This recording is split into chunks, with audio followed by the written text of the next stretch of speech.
How I rewired my brain to speak English confidently.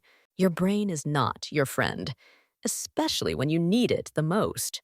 Have you ever sat down to study English and suddenly your mind found 100 ways to escape?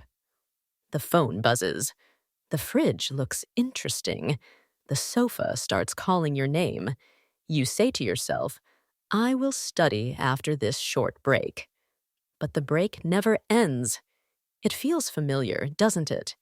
You promise to work hard, yet 5 minutes later, you are scrolling through videos that teach nothing. You whisper, maybe tomorrow. But tomorrow never brings peace, only guilt. Let me tell you a secret. You are not lazy. Your brain is simply afraid. Afraid of discomfort. Afraid of failure. Afraid of that little moment when you must push through confusion. The truth is, your brain is designed to protect you from pain. And learning, even something as beautiful as English, sometimes feels painful at first. My name is Lydia. Welcome to Learn English Listening. Here, we learn English not just with words, but with courage. Tell me, where are you listening from, and what time is it there? Is it morning, night, or that quiet hour when you finally want to change something in your life?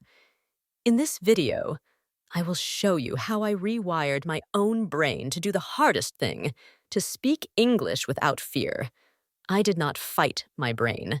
I learned to calm it, to listen, to guide it back when it ran away. Today, I will share the exact way I turned that noisy chaos into peaceful progress. You do not need to push harder.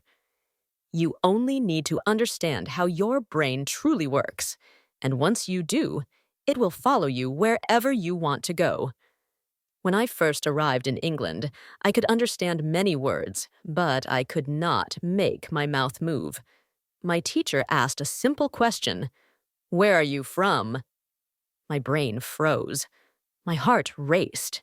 I smiled, pretending I did not hear her. Every time I tried to speak, a storm started inside my head. My brain whispered, "Stay quiet. They will laugh. You will make mistakes." So I nodded instead of answering. I thought I was lazy, but I was not. I was scared. My brain was trying to protect me from embarrassment. You see, the human mind avoids pain before it seeks growth. It prefers safety to challenge, comfort to courage. That is why when you try to do something hard, your brain pushes back. It is not disobedience. It is fear wearing another face. Have you ever opened your mouth to speak English, but no words came out? It is not because you are bad at languages. It is because your brain wants to keep you in the same familiar place. It whispers, not today, maybe later. But later becomes a lifetime. I spent months blaming myself. I told people I had no talent. I said my accent was the problem. But the truth was simpler. My mind had never learned how to be quiet. It kept running. It kept shouting. Then one evening, in a small library, I read a sentence that changed everything. It said, "The mind can be trained, not by pressure, but by peace." That single thought opened a new door for me. From that day, I stopped fighting my brain. I began to observe it. I started what I now call the Lotus Mind, the art of calming the storm before you speak. When I first tried to sit still, I failed. My mind jumped like a wild monkey from one branch to another. 1 second it worried about grammar. The next second it thought about dinner. I could not stop the noise. But slowly, I learned not to fight it. I just watched. And then, something quiet began to bloom inside. I realized that my fear was not an enemy. It was a signal, a soft whisper from the brain saying, "This is new. Please be gentle." That is when I discovered what I call the Lotus Mind. The lotus grows in the mud, but the mud is not its prison. It is its food. Without the mud, there is no flower. Your brain is the same. The difficulty you face is not the wall that blocks you. It is the ground that builds you. In English, there is a phrase called mental resistance. It means the silent power that stops you from starting. You think you are tired, but really, you are resisting. The next phrase is self-sabotage. That is when you quietly make excuses so you never have to fail. And the third one, break the loop, means to stop that endless cycle of avoiding what matters most. Try this with me now. Pause. Take a slow breath. Think of one English word that scares you to say. Do not run from it. Look at it. Smile at it. This is how you begin to break the loop. Tell me, what small habit would you like to change this week? It could be speaking one sentence a day or listening to one podcast without translating. You see, peace does not come from doing nothing. It comes from doing one thing quietly, again and again, until the noise fades and confidence begins to rise like a lotus in the morning light. After I learned to calm my mind, I faced the next test. Action. Stillness gave me peace, but only movement could give me change. For 30 days, I made a quiet promise.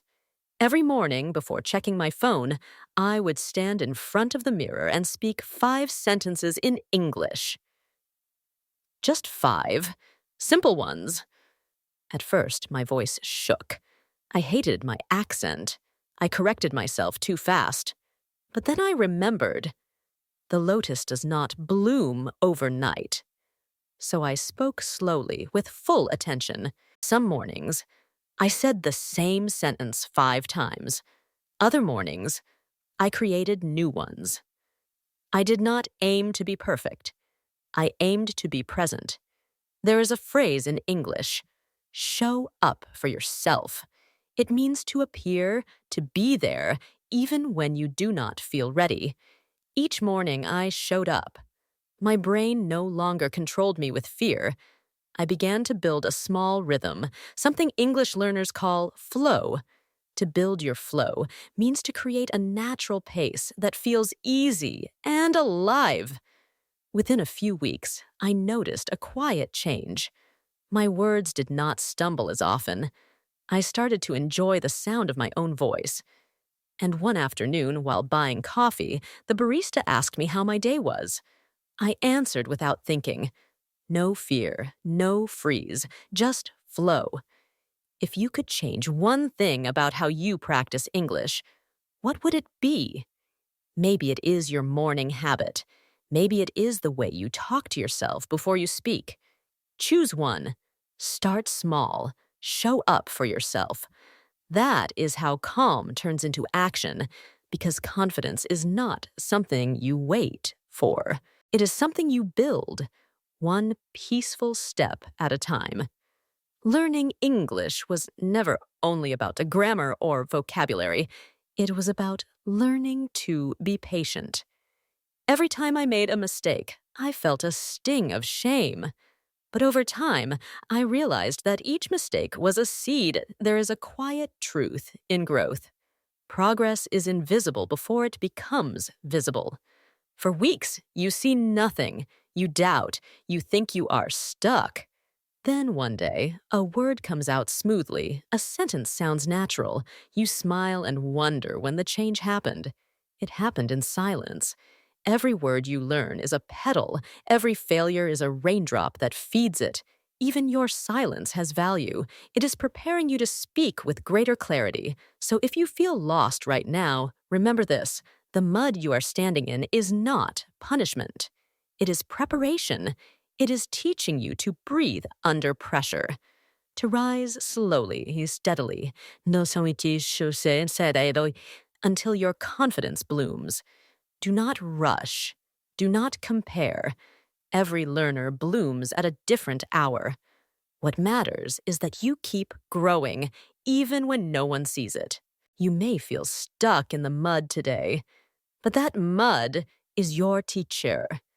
And one day soon, you will thank it for shaping the calm, confident version of yourself. At this moment, you stand between comfort and growth. Which path will you take? You can listen to another video and wait for the perfect time. Or you can begin today, quietly, gently. Here is a small challenge. Write one English word in the comments.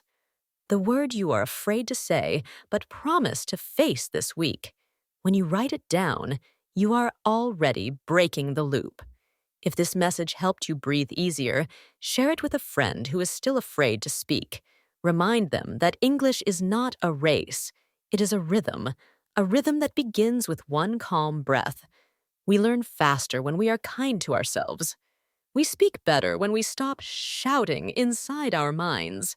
The lotus does not rush. It simply rises. And so will you. Your voice matters. Your story matters.